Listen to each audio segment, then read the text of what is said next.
अस्सलामु अलैकुम। मैं हूं अरसलान इकबाल और आप सबका इकबाल फैमिली में फिर से खुशमदीद है। आज मैं आपको एक ऐसे वाक़या के बारे में सुनाने जा रहा हूं जो हमें माफ़ी, इंसानियत और अल्लाह की रहमत का दर्स देता है। यह वाक़या है हज़रत अबू बकर सिद्दीक़ रज़ी अल्लाह अन्हु का, जो इस्लाम के सबसे अजीम सहाबी और नबी करीम के सबसे करीबी दोस्त थे।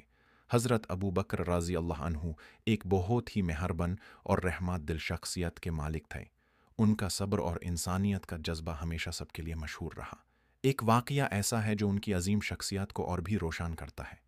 वाक़या कुछ इस तरह है कि मक्का के एक शख्स मिस्ताह बिन उथा था, जो हज़रत अबू बकर रज़ी अल्लाह अन्हु के रिश्तेदार थे।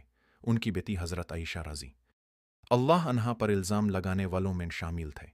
हज़रत अबू बकर रज़ी अल्लाह अन्हु मिस्ताह की हर माली मदद किया करते थे, मगर इस इल्ज़ाम के बाद उन्होंने गुस्सा में आकर कहा कि अब वो उसकी कोई मदद नहीं करेंगे।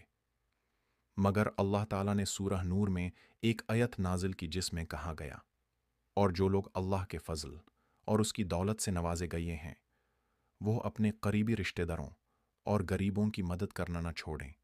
क्या तुम नहीं चाहते कि अल्लाह तुम्हें माफ़ करे? अल्लाह तो माफ़ करने वाला और रहमत करने वाला है।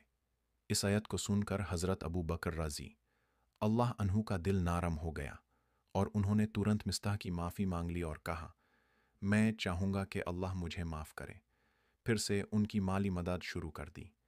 यह वाक़या हमें यह सिखाता है कि इंसानियत और माफ़ी का जज्बा सबसे बड़ा है। जब अल्लाह माफ़ करने वाला है तो हमें भी छोटी बटों को माफ़ कर देना चाहिए। इंसानियत और रहमत ही असल मुसलमान का शनख्त है।